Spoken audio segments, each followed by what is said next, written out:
Well,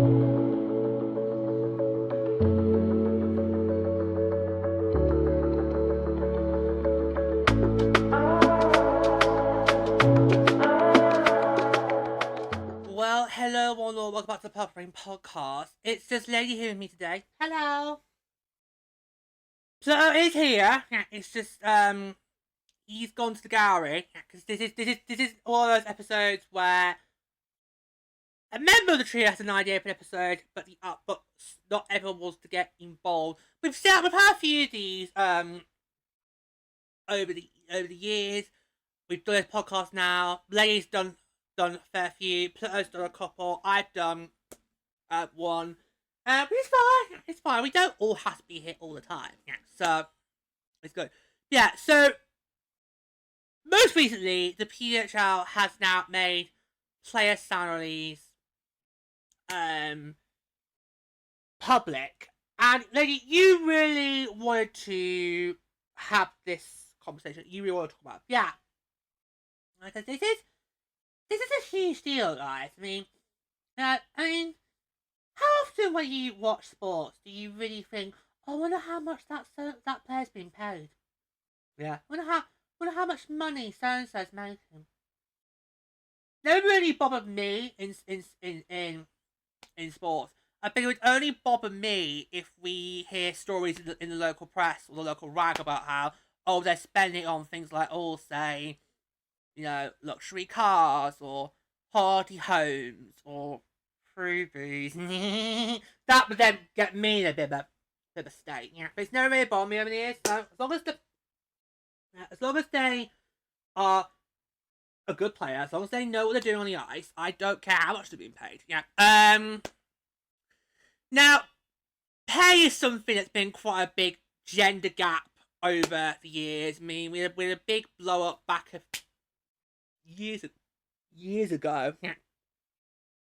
With the BBC, when it came to that, some of the BBC's talent were being paid more because they were men, and the women were being paid less. But a big fraud the BBC about it was years ago now. Yeah, like years ago. Yeah. Yeah, but it has been a big conversation because obviously, equal pay is something we should always strive for, regardless of whether you're a man or a woman. Mm-hmm. As long as you can do the job, does it matter if they've got a dick or a vagina? I know. Come on! If you are horrified by that, hold on tight, guys. Dear, dear, dear. Dear, dear, dear, dear. Anyway, yeah. So, what are your feelings about this lady? Well, I don't know. Is that really what I'd want to be put out in the public about how much I'm being?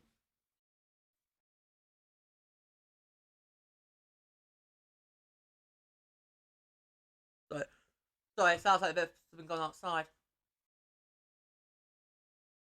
Probably kids it's probably kids messing about. Yeah, it's getting close to school run time. Yeah. Sorry, carry on. So we just had a big kerfuffle going on outside. I think it might be some screeching. Probably stupid kids. So sorry, what were you saying? Sorry, I got distracted there because I did have like massive kerfuffle. So I was like, what? I said, is that really something I'd want? Would I really want my salary being put in the public domain and people know what I am being paid? Yeah. Well, it kind of reminds me of the I know I was a very young kid at the time. It kind of reminds me of the expenditures scandal that we had in the UK. It was roughly as I was about to graduate from primary school. Yeah,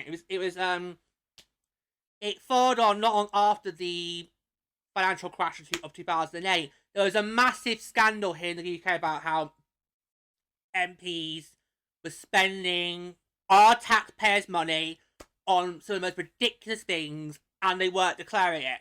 Because if you're an MP in the UK and you have spent money, you have to declare it. even if you get given money as a donation, you have to declare it. It was a massive. I was only about what 11, 12 at the time. It was a massive scandal in this country, and I don't think anyone's recovered from it. Now, yeah, because of that, because do you really want the public to know? Okay, you spent you're earning this much that year, you're earning that much for next year, yeah, and so forth. Yeah, I just don't know. I mean, there's some things I would not want to be put in the public domain, and that is one like I, for example, would not be happy to disclose in the public domain how much I have to spend on what we need to do to make this show. Yeah, because it's not easy. Whenever we have to replace equipment, whether it's a ring light or a microphone or even the webcam, or even dare say like this time last year when I had to get a new laptop, because obviously last summer my old laptop broke down and it made things very tricky. We had to basically then record episodes of the summer on my phone, which was not easy because I had to then basically get a tripod, had to get an adapter. They didn't really work that well. Nah. So I had to get a massive laptop and had to get a new laptop, and it cost quite a lot. I think at least 800, maybe more. But that's what you only do once every few years, and for someone like me who needs to have it adapted, that's a bit of it's a bit of a faff. But yeah, I would not like to do that. Now, plus, does that then make it tougher when you're doing contract negotiations? Yeah, you know that say, for example, if a player from the Ottawa Charge was trying to renegotiate a contract, and they were hearing that somebody from our Minnesota Frost was getting paid more, but on the same terms. Yeah, that I think. Yeah, that do we really want to create like a bidding war there? I don't think so. Yeah, I would not be comfortable with that one bit. Not like one bit. Yeah. It's, Plus, also, I don't think it takes into account when players take pay cuts. Because obviously, last year, various members of the Montreal Victoire, including Marie-Philippe Poulin, Laura Stacey, and Amélie Desbiens, all took pay cuts to stay with the Montreal Victoire. And look who's laughing now.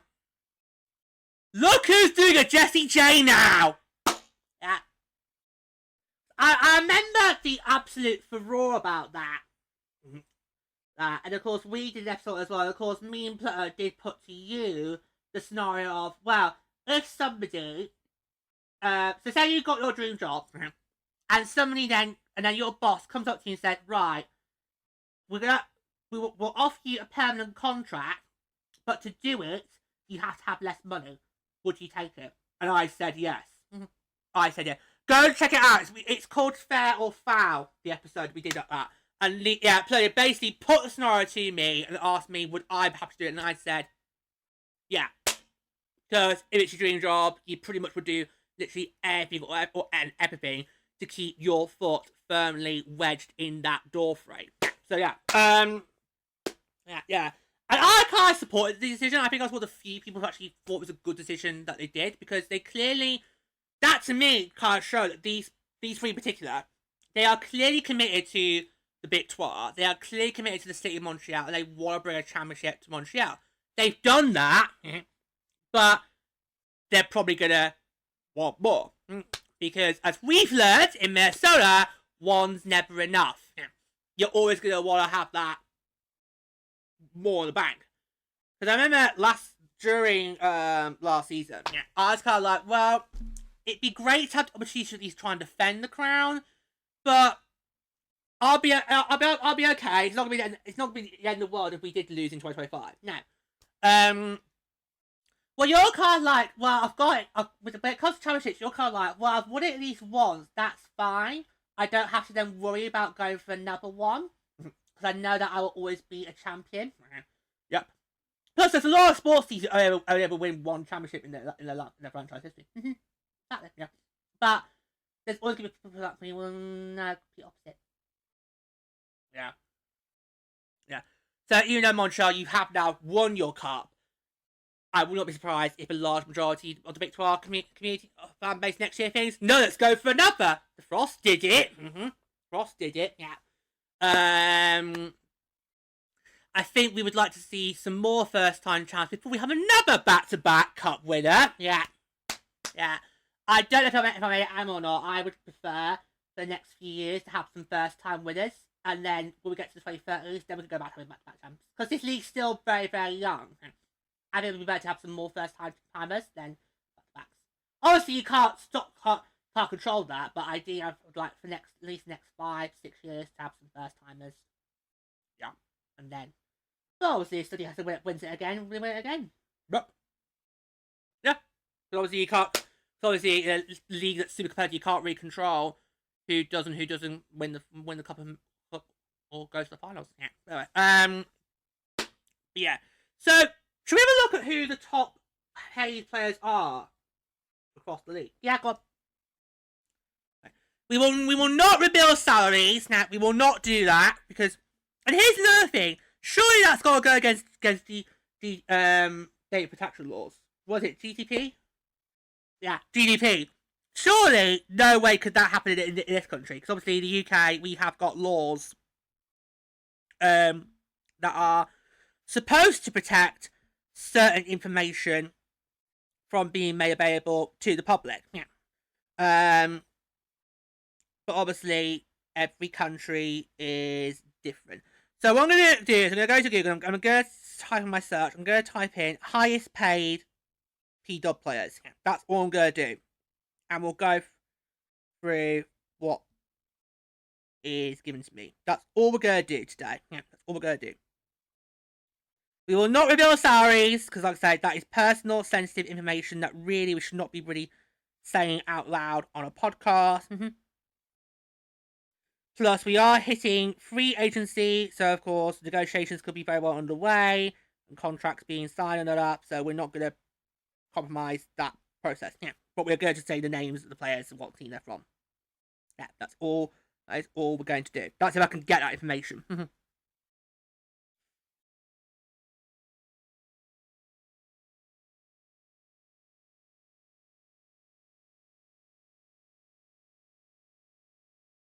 Okay. So the top 10 highest paid PWHL players as of right now, okay, are as follows. And this excludes performance bonuses or incentives. Okay, so these are the top 10.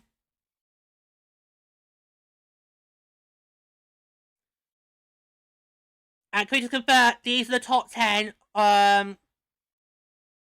of this season?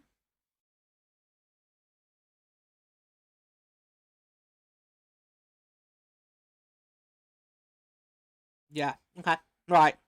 So these are currently the top 10 highest paid players in the PWHL. So number 1, Emily Clark. Oh, that's really interesting. At number 2, Sarah Fillier. Ooh. At number 3, Brianne Jenner. Oh, that doesn't really surprise me there. No, she's talented player though, so and has been around the game for a very long time now, so I'm not surprised she's up there, the top 10. Okay, she's at 3. Number 4, Abby Rock. Oh, okay. Then you've got MPP, Captain Clutch, at number 5. But that obviously will be a result of pay cut. Harry Knight is number 6. Wow, that far down. I'm surprised at that. Yeah, I'm surprised at that. That far down. At number 7, you've got Renata Fast. Ooh. Then look at Megan Keller. She's not sneaking at number 8, and Gabby Hughes at number 9. That shocks there. Then finally, to out the top 10, Kendall. No! Kendall just makes the list! Kendall, according to Schofield, only just about makes the list. She's number 10. He's got a kitty! They clearly don't factor that, lady! Oh my word. Well, that's shocking. That's shocking. And then it's got highest paid by position. Okay, go on. So, in the defenders category, the highest paid is Renata Fast. For goaltenders, it's Frankel. That's not surprising.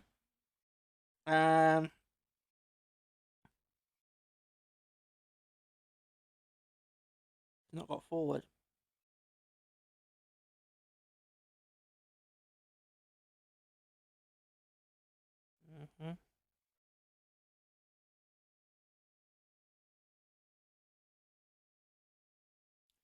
It's not got forward. No, it doesn't matter. Okay, right.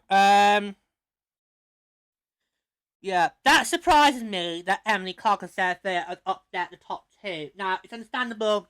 I'll go back up. Okay. Now, it's understandable, of course, the likes of Marie Fleetwood, Laura Stacey, they're not going to be up high because, as we just said, they took pay cuts to stay on their respective teams, even after they got protected. Yeah. Because obviously, you're going the last 2 off seasons, we've had expansion to deal with. Yeah. So I'm not surprised by that. No. That Marie Fleetwood is so low down because, well, yeah, take a pay cut. But interesting how Abby Rock, who literally only just came to Montreal this season by a trade from New York, is above Belen. She's making more than... Yeah, but she proved it. Yeah. I remember when the trade happened, us three... Well, first our jaws were on the floor. Then when they got picked back up, we were like... Is this the player Montreal wants to go for? Yeah. Okay. She had a bit of reputation for herself. Yeah. Okay. But she slotted. Yeah, that for me was one of the big takeaways I had with the first half of the season was how she just slotted in really nicely. And I kind of thought if the Bitch World could get that act together, because the first half was not as great as the second half. If they could just get that act together, then maybe Rock could be a big factor in a playoff run, which she was. Yeah, which she was. So, yeah. Yeah. It's interesting how in this top 10 there's no netminder. There's no netminder on this top 10. That's interesting. That is very interesting. That's very interesting. Very, very interesting.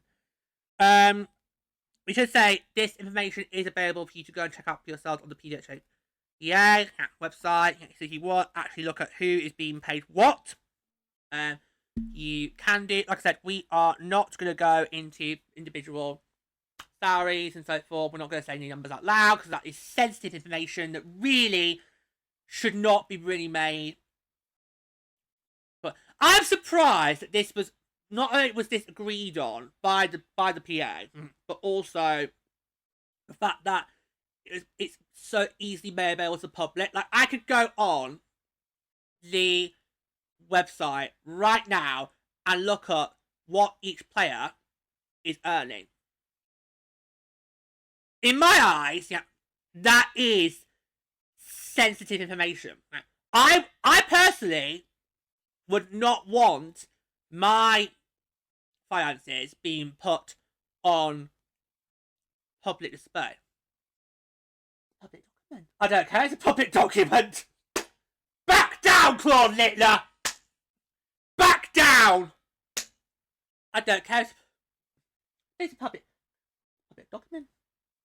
Oh yeah, it's back in the early days. It's back in the early days of The Apprentice, where one of the candidates at the interview stage was a bit surprised that Claude got hold of her business accounts.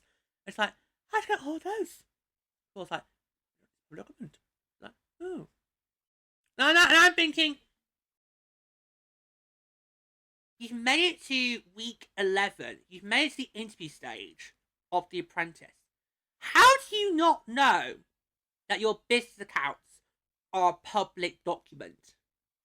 How do you not know that? If you've made it to week 11, then she won. She won. She did. She won. She won. But how do you make it to week 11 of the Apprentice and not realise that your business accounts are a public document? Especially these days where you're going for a £250,000 investment into a startup business. Anyway, yeah, I do agree with you, so said. I don't really like the fact that, obviously, yeah, it's easy to see this information. Yeah, it's very sensitive information there. And do we really need to have conversations about, oh, this player's making that much, that player's making that much? It's like, do we really want to have that? No. We really don't want to go there. No. We don't really want to go there. At the end of the day, as long as these players are out there on the ice, giving their all, giving 110%, I couldn't really care less what they're being paid. No. As long as they are being paid, that's the main thing. As long as they are getting paid, and they're not just doing it for nouts. Okay, as long as they are getting paid, that's the main thing. Because obviously that's one of the key things that was done to get this league up and running, was to make sure that the players were treated fairly and paid rightly. I mean, I suppose right now, a lot of you could go look at the information and thought, really? That's not much? But you gotta remember, this league is literally starting from scratch. There are still so many things that we need to tick off before we can say we are a profitable league. Right now, going into year 4 next year, this league is still not making a profit. But that's fine. That's fine. Not every business makes a profit in year 1. Okay? This league is taking the time needed to make sure that it is viable and sustainable for the next generation to come. It probably might be until the next generation that gets to see, bigger pound signs. It's like, because we kind of are the pioneer generation. We are walking so that the next one can run. Because what the next generation don't realise is you won't have to have gone through what, as a supporter, George went through and had to find scraps of women's hockey to watch. Yeah, because before this league was set up in 2023, the only time I could watch women's hockey was once every 4 years. I had no idea that there was a World Championships for women. I knew there was one for men, but I didn't know there was one for women. So, before the PHL was set up in 2023, I could only watch this once every 4 years. Now, it's pretty much 24/7, 365 a year. Which is what we want women's hockey to be. We want women's hockey to be 24/7, 365 a year, 366 in leap years.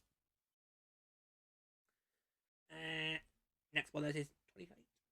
Yeah, 28. Yeah, next one is 28. Yeah.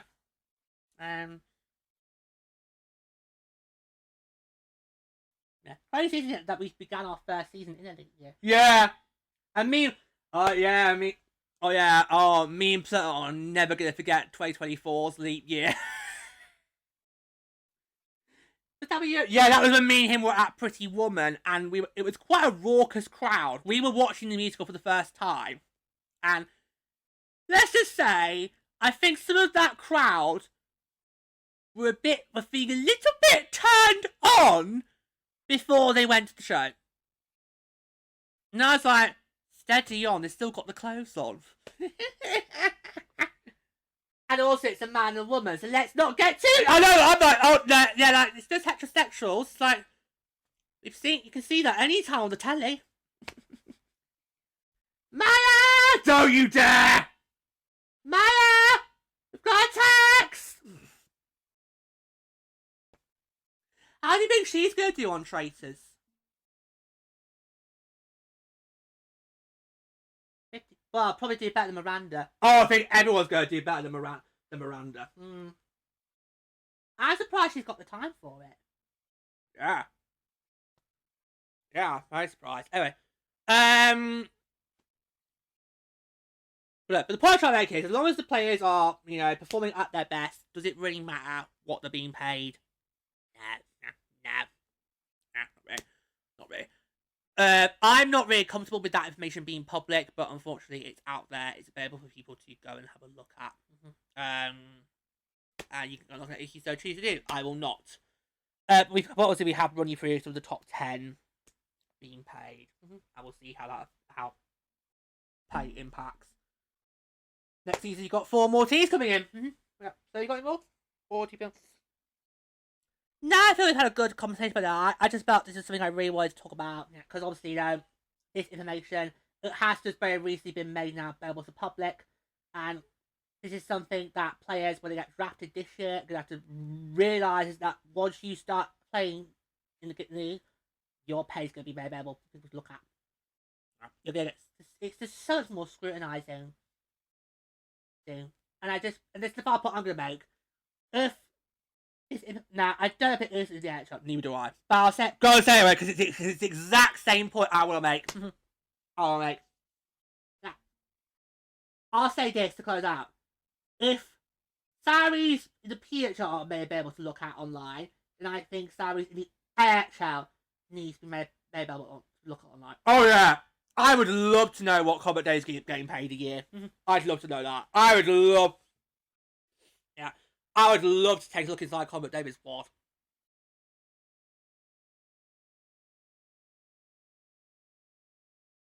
I know, naughty.